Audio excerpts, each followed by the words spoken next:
All right. We are here today with Robert McEwan. Man, Robert, thanks so much for being part of our class. Yeah, anytime. Glad to be Man, here. I've known you for a few years. Our boys played together in Trophy Club and now in Keller and all over the place. And you are an attorney, and you specialize in what? I do mainly family law. So a lot of the stuff that I deal with is divorce and child support and things like that. But my practice of family law does all kinds of things, other civil matters, real estate matters, tax matters, criminal matters. So a family lawyer really does handle a lot of different areas of the law. Boy, family law. That's got to be tough, right? I mean, It's that's got to be never some tough dull. days. It's never dull. They always keep it interesting, but you just got to make sure you leave that stuff at the office and you go home and spend time with your family and you focus on being a divorce attorney. I get a lot of really good dating advice. Okay, I'm sure. And you're in South Lake, which I Yeah. mean, it's a community that certainly has means, and so I mean, there's probably some interesting stuff that happens there too. Yeah, there's a reason why our firm picked an office in South Lake because that's where the money is. Okay, and so you are, and we talk about in our class, like, having a job or having some sort of income that we get to go then and buy ourselves assets. So buying ourselves stocks, bonds, 401ks, buying a business, and buying real estate. You have rental properties. How many do you have now? How does that work? I have two, and I'm looking for a third and a fourth right now. So Okay. Wow. And where are they located? I've got one in Euless and then one in Garland. Okay. And both of those seem like pretty blue collar communities where maybe your 322 is going to be, 300, right around there. Is that kind of what you're looking for? The one in Garland is a little bit more blue collar, so it's probably around 300,000, and it's a 322. The one in Euless is a little bit more high end. It's in a gated neighborhood with a pool next to a park system, and so its rent is higher, and Okay. so the rent is commensurate with the purchase price, the sales price of the house. And that one in Garland, you lived there, didn't you? No, I had a family member who lived there, Okay. and when they passed away, I bought it from the estate. Okay. So had an opportunity, and the other heirs in that matter got the money from the purchase of the house, and I have the house, and it's been a great thing for all of us. So I got the house, and they got the money Why'd you do it? Why not go put that money into I don't know, why not go buy a new Land Rover, or why not go, do something fun with that money? Why go buy an income producing rental property? because it's a smart decision. So being an attorney, with a lot of people who have a lot of nice things, nice cars, and nice houses, and certainly you want to treat yourself, and but at the same time, I'm trying to create long-standing, financial support. And so at some point, the houses are going to be paid for, and they're going to pay for themselves. The rent that I get off of them is, going to pay me, and I can stop working being an attorney. So it's passive income. Okay. And by the way, this community, this property you have in Garland, it's in a gated community. It has a pool, a community pool, and so it probably has some sort of HOA, correct? It does, and it's about $250 every quarter, so about $1,000 a year. Okay. And I have to make sure that it gets paid. So the tenant does not pay it. I have to make sure it gets paid. Okay, so does that property produce cash flow then? Because we talked in our class about PITI, principal, interest, taxes, and insurance, and then you also have another expense in HOA. So that is, for you probably $80 a month, $90 a month, since it's $1,000 a year or whatever. So is there cash flow from that property, or are you still kind of underwater on that one? That property produces about $700 a month in income. So I literally had a bundle of cash, and I could have either put it into my retirement account, I could have bought my Land Rover, or I could have put it into real estate. And so I put it into real estate, and it's producing about $700 a month. In the last, 700, that's a lot. yeah, it is a lot. In the last 12 months, my 401k has gone down with the market, and my real estate has gone up. Okay. And by the way, in my class, we talk a lot about that multiple streams of income, that you don't just, I mean, my church last week or a couple weeks ago, went around this prayer requests, and they were, prayer requests for their 401ks, right? Because people have one basket there that they're putting all of their retirement income into. Why is that? Why are you taking your approach? For really two reasons. One, risk. You certainly want to diversify your interests, so that way if one thing fails, I know some people that have had all of their retirement in crypto, and it has crashed. And now they're kind of waiting for it. Now it can be good to have crypto as a part of your portfolio, but the risk is the number one thing. The other thing is certain assets are easier to get money out of. So if I put money into my 401k, it's harder for me to get money out of that than it is for real estate. Every month, the real estate, I get a check for the mortgage or for rent, and I pay off my expenses, but then I've got some cash set aside. So if I really needed cash, I could grab it. If I really needed cash for my 401k, I've got to ask for a loan or I've got to cash it out. And that comes with penalties and taxes. Yeah, that's interesting. And is your goal with your rental properties to pay them off? Like, I know some people believe to always have a mortgage payment. That is not my philosophy. Is obviously to pay off or completely debt free. But some people would say you never do it because you're going to lose the tax advantage. Do you believe in that, or do you say get rid of all debt? My opinion may change over time, but for right now, my goal is to pay the mortgage off. And so, if I receive $2,500 a month in rent, when that mortgage is paid for, then I'm getting $2,500 a month in income from that property. Right. The other thing that I think about is the interest rate on the mortgage. That interest goes to the bank, and that's an expense. The quicker I pay that mortgage off, the less money I pay to the bank, and the more money I put in my pocket. So, so for right now, my opinion would be that the goal is to pay the mortgage off as quick as possible. So is one of your strategies then maybe to take that $700 passive income and make additional payments on the mortgage, or do you use that 700 and go put it into some other kind of investment, or do you just spend it? For me on my properties, what I do is I've created separate bank accounts for each property. And so the money from the rent goes in and the money from the mortgage goes out, and then the remainder stays there. And so I leave that money there for repairs and expenses. The high-end house that I have, the microwave died recently. Well, it was a more expensive microwave. It wasn't a standard $120 microwave that you can buy at Sam's Club or something like that. It was a $500 microwave. And so I want to keep the tenant happy, so he keeps writing those big checks every month. So I bought him a $500 microwave, and I had that money from the pot that I save every month from his rent. And so if there's other expenses like that, but at some point, there's going to be enough money in there for me to probably take and just pay off the mortgage. Yeah. And so it may be over time something I change, but for right now, the goal is to just leave that money there. Don't touch it unless I absolutely need to for a family emergency. And so that's kind of my plan with those properties. But you don't have to buy a $500 microwave. I mean, you could buy him a $200 microwave, but you do that as a landlord. Why? I want to keep them happy. It costs money when they move out. It costs money when I move somebody in. I do want to keep my tenants happy, but at the same time, not bending to every one of their needs. And so if they ask me, to change a light bulb, I may tell them, hey, that's something you guys can do. If the gate is broken, that's something I need to fix. And so it's a careful balance of keeping them happy, but also not running myself ragged being a property manager. So property management, I mean, you're an attorney in Southlake, and we know how crazy our baseball schedule is with our boys, and you've got a daughter who also plays sports. We're busy. Why not get a property management company? Why do it yourself? I kind of look at, number one, I think it's interesting and it's fun. I don't mind getting my hands dirty. Some people, play golf or do other things for, their hobbies. I've enjoyed going to these houses and doing some of the fixing up. There's certain things I can't do. And so being an attorney, I've got connections with contractors and realtors and stuff. And so I know my limits, but I do look at how much a property manager costs me and what my time is. And if I feel that it's better use of my time to be an attorney and pay somebody to be a property manager, then I'll do it. But for right now, I feel like it's worth me learning some stuff about the property management side of things. But that may change. But again, it's kind of, I've got this, nest egg that keeps building up from the rent every month. And if I hire a property manager, it starts eating into that nest egg. Yeah. And so it's always a cost benefit analysis.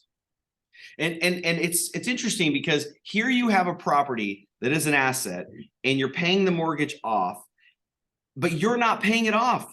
It's a tenant who's paying it for you. Why don't more people invest in real estate? It's like 7% of people have a rental property. Why is that number not 47%?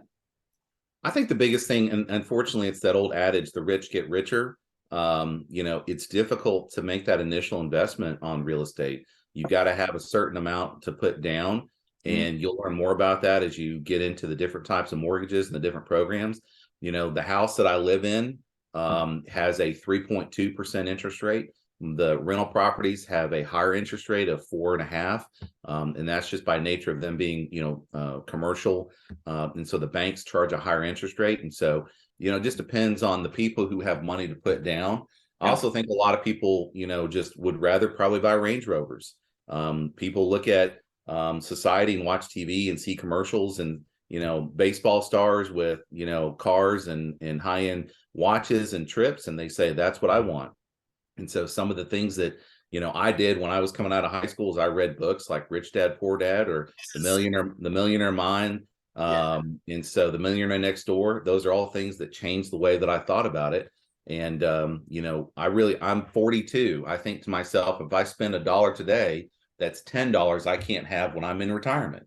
Yeah. And so my goal is to retire as early as possible and to live comfortably. And so the smarter decisions that you make as a younger person, the wiser you're going to be as an older person. But do you really think that, like, once you've paid off, you've got passive income that's exceeding your current job, do you really think at that point you're going to leave being an attorney, or are always going to kind of work a little bit? It's certainly hard to go through law school and all the professional training that you're involved with and just kind of leave it behind. And for some people, they do that.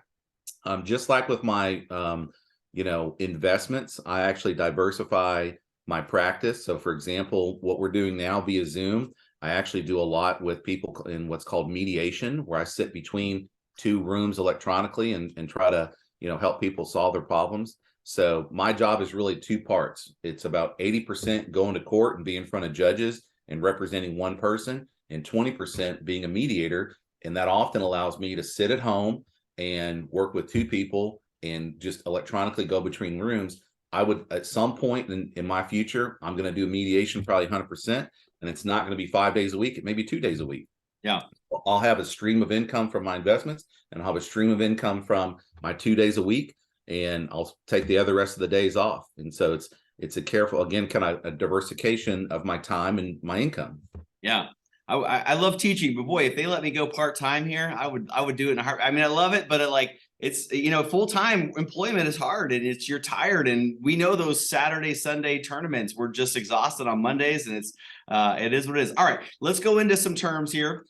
Curious what your thoughts are. First of all, this is Rohan, and you're kind of in the same boat. So I may actually send you over the reports that my students do for me in my class of potential rental properties that they would recommend for Rohan, that you may want to be interested in as well, because I'm not sure what you're looking for. What's the price range you're looking for rental property, and what area are you looking for? Usually something between 225 to 350. I think it's kind of a sweet spot, because most of the time, that's going to be about a $2,500 to $3,000 a month rental payment. Yeah. And so, that's usually going to be somebody that has in order to qualify for that, you're going to have a reasonable job, probably a family, more stable person. If something below that is usually somebody who's going to be lower income, more transient, probably there for 6 months to a year, and that's it. And so I want a tenant who I have more confidence in. And so, that's the reason why a lot of people, the sweet spot is around that, $2,500 or $3,000 a month rental payment. So is Rohan looking for too expensive of a property here? I don't think he's looking for too expensive of a property. I mean, depends on how high up he wants to go. I think he's, in my, interpretation of his down payment, is it's too high for, $300,000. You want to try to, if he had $175,000 in cash, you may consider buying 2 or 3 properties with that. Yeah. But I mean, for $175,000 down payment, I'd probably be looking at a $500,000 house. But Rohan may want to buy a house for 300 and then, do a lot of improvements to it. May need to be gutted and have a tremendous amount of work to it. But I certainly would love to buy property that's as turnkey ready as possible. Yeah. Walk in and put a tenant in. the last house I purchased, I bought it on a Monday and I had a tenant in there on Friday. Wow. Okay. And that's interesting because Ben Fritz, who I'm also interviewing for our class, he's the opposite. He wants to buy the property that is distressed and in trouble and all sorts of problems. And he wants to put $80,000 into that property, kind of sweat equity, and then blow it up and rent it long term from there. I love the different strategies. This is so great. Like that's why with my students, we read Millionaire Next Door, we read Rich Dad Poor Dad, and they have two very different strategies to some degree of how to get to where you want to get to. But everybody has a different one. The problem I think with most people is that they just don't have a strategy, or their strategy is my 401k and that's it. And that's I can see why there's a prayer request for that. All right, let's take a look here. Adjustable rate mortgages. What experience do you have with this? Have you ever had one? The very first mortgage I had was an adjustable rate mortgage. And so, something that I learned after coming to law school, I graduated law school at age 25, and I went to go buy my first house at age 26. And they told me that they would approve me having 2 years of income, even though I'd only been out of law school for about 6 months. And so having a professional degree made me more trustworthy to the banks. Okay. And so I had an adjustable rate mortgage offered to me at 5.5%, which at that time was a really good interest rate. But I told my wife when we bought that house, in 10 years, that rate would jump and that it would be variable and that it could become a lot higher than 5% and our mortgage would change. And so it was a good tool when I was a younger person and I didn't have as much money to put down to immediately get into a home. But I had a plan going in for my exit strategy. I knew that I didn't want to be around for the mortgage to adjust. Yeah. So yeah, and I had no plan. I got in, I bought, I had no idea what an ARM was. I mean, I got my property and it was like $850 a month. And then in 2007, when everything went haywire in our country, my adjustable rate mortgage jumped from like $850 a month to like $1250 a month on times 4 properties. So I was literally using my sports camp business to subsidize these adjustable rate mortgages until I could refinance them into fixed rates, which was just. It was difficult. So to me, but I can see your point of like, if you go into it knowing that this thing's going to go up or could go down or whatever, it's going to be variable, and you have an exit strategy to refinance or whatever as well, then it might be a good entry point for some people. I'll be honest with you, when it came to an ARM and mortgages in general, I didn't know much coming out of law school. I never took a class. There wasn't a book that I read. I didn't take a high school class on it. I certainly wish I knew more earlier, but what I did was I knew a mortgage broker and we talked. And I took him to coffee and I took him to lunch and I was constantly asking questions and following up with him on certain things. And so I have friends in all kinds of industries. And so when I've got a question about their industry, I'll reach out and call them and we'll have a conversation about it. And then I return the favor. When they have a legal question, they call me and we chit chat about it. And so it's kind of a everybody helps everybody mentality because nobody can be an expert at every single thing. That always amazed me. Like when I would call a real estate investor that had a house for rent, I would just chat with them. I know like people would be like, you can't do that. I'm like, why not? Like all they can do is hang up on me. All they can do is hang up on you. Yeah. I mean, I would just call them and say, hey, I see you got your property for rent for $1,200. I'm trying to learn to invest in real estate. Can you give me some advice? They would spend 30 minutes with me on the phone, free of charge, giving me information. This unfortunately was one of the things I just didn't learn. And it didn't hit me until it hit me. Like, it's like, okay, you can get this loan. And then all of a sudden I'm like, wait a minute, this mortgage payment's insane. So anyway, I adjusted down to fixed mortgage payments as well. What are your thoughts on fixed?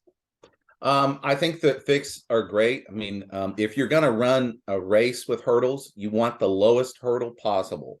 Yeah. And so, a 30-year fixed, fixes your mortgage payment for 30 years. And there are other fixed year periods. There's 10 years, there's 20 years, 15 years is probably most common. And so, besides 30. And so I think it's the best option when you're buying the house that you're going to live in for the longest period of time, because it sets it and you know exactly what it is. But even still, one of the things that most people don't know is the word amortization. And when you look at an amortization schedule of your interest payments, even with a 30-year fixed, you're going to pay a lot of money to the bank for having given you that money to buy the house. Right. And so the faster you can pay off any mortgage, the less money you're going to pay to the bank. So when you get your next rental property, are you going to do a 15 or a 30 year? It probably just depends on the purchase price of the house. And Yeah, so these are all things that aren't, I think, set for any investor. right. Any opportunity, you got to kind of have to look at it from, a 15 versus a 30. Both of my properties right now are 30. So obviously the biggest difference between a 15 and a 30 is my monthly mortgage payment. Yeah, If I had a 30-year mortgage, it'd probably be $2,000 a month on average. If I have a 15-year mortgage, then it's probably, let's say, $2,800. So it's a right. noticeable difference between those two. So it just depends on, if I've got a 15-year mortgage, I better have enough money coming in from my tenant. I better Right. have a nice property. I better have a steady stream of tenants. We haven't talked about this yet, but one of the first things I do in looking to buy any property is, what is the rental market like around there? I Right. had I had a house offered to me last week. The first thing I did was I looked up the rental market around there, and you know what? It was saturated with rental properties. There were 10 houses for rent in the same neighborhood as this house, and I went, why do I want that? I'm going to be competing with other landlords, and Right. so I don't want to hold. I don't want to have to pay the mortgage payment without a tenant in there. So it's interesting on assessed value. My house in Trophy Club, Redfin will tell me it's worth 625. Denton County, who I'm not sure where they get their valuations from, assesses me at 450,000, which is mind-boggling. It seems insane. But why doesn't Denton County assess me at 650,000? Well, Denton County has a lot of properties, and they use the best tools that they have. They may have somebody come and look at your house from the outside. They don't have people come inside, but they usually use satellite imagery to see if you've built anything in the backyard, like a pool. And Really? so they'll use whatever they can. If you've applied for a permit to build a new part of your house or a new bedroom, they know that it's done because you got a permit. They can pull those records. And so, I've done those hearings. There were what are called, appraisal hearings. And so you can go and show, the appraisal board, the damages to your house or whatever, and try to lower your value. Being a divorce attorney, I deal with the valuation of things all the time. And so Mhm. let's say, for example, the husband and wife are getting divorced and the husband wants to keep the house. He is going to probably go get a value of the house that's as low as possible. And the wife who's moving out wants the highest value possible because she Right. wants him to buy her out. There's different ways of valuing properties. And Yeah. so one of them is what are called comps, like a Realtor or Redfin. And they're going to go on their computer and look up other similar houses and give you a report and say, here's some comps. Then there's the county tax appraisal. Those are usually lower, just depends on the market. And Yeah. so the other third way is for a private appraiser to come in. You can hire somebody to come in who's a trained appraiser to actually give you a report. And for the courts and the judges, that's more trustworthy than a realtor, and that's more trustworthy than the county tax appraiser. But the most trustworthy way of figuring out the value of something is selling it. And Yeah. so, but we're not doing that here. So there's different ways to determine the value. When it comes to the cost of the real estate, the property taxes, whatever the county says it is what it's going to say it is. They consider the value every year. You're Yeah. entitled to a hearing every year. Being an attorney, I think about going up to those hearings, and I determine whether or not the cost savings of spending my time doing that is worth my time. And oftentimes it's not. So Interesting. And yeah. So when we look at so you go to buy your house, the first thing you're going to do is put an earnest money down. Why is this something that has to be done? selling real estate isn't like selling cars or, selling furniture. It's a unique asset. It's not like we have multiple copies of the same house. It's what we call a unique chattel. That's a term I learned in law school. And so when somebody is selling a house, they've put it on the open market and they're soliciting offers from buyers. So earnest money is, some money that you give to the seller for them to take it off the market, to give you an opportunity to inspect it, to take a look at it, to hire, an inspector, to then get your financing together. You Yeah. usually have a window, let's say, of 2 weeks to do this. And so if in that 2 weeks you decide that you don't want to buy this property, you get your earnest money back and the seller puts it back on the market. But if it goes past the 2 weeks, then you can still get out of the contract to buy the house, but you lose your earnest money. Yeah. So it's usually about 1% of the purchase price, or 2%. So a $300,000 house is going to be about $5,000 in earnest money. So closing, and this is one of those things where I don't know that I got carpal tunnel, but I've got pretty close to it by signing all the documents for the closing. I mean, it's 1,000,000 pages. Should people be a little bit scared going to closing, or is closing just a formality? Well, it's a formality, but it's a lot of documents, and you'll never sign that much unless you're a professional athlete. It is a lot of signing. There's a lot of documents. There's a lot to going into these transactions, from the deed information to the financing to all the warnings that the mortgage company has to give you. Buying property is serious business, and so. Right. And actually, one of the pages that you sign in most closings is a warning from the FBI of not committing mortgage fraud. Oh my God. And so it's one of the things that, you'll sign about 45 different pages. And that's one of the things you'll sign, is attesting that you've not lied on any application for a financial resource. Right. That's a little bit of free legal advice.